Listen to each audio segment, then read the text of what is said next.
श्री स्वामी समर्थ. शुभ सकाळ सगळ्यांना. सकाळचे वाजले आहेत 6. तर हे आहे गावाकडील वातावरण. कसं मस्त तांबडं फुटलंय आणि आता धुकं पडलंय. आज काल थोडा पाऊस झाला आणि आज लगे धुकं पडलं आणि गार वारा सुटलाय. ही आहे आमची ज्वारी. टपी कुकू इकडे चल.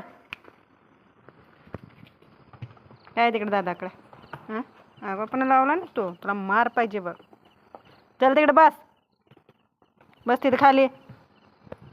खाली बस. बस तिथं बरं. गप. हा कपणा करायला लागला नाही.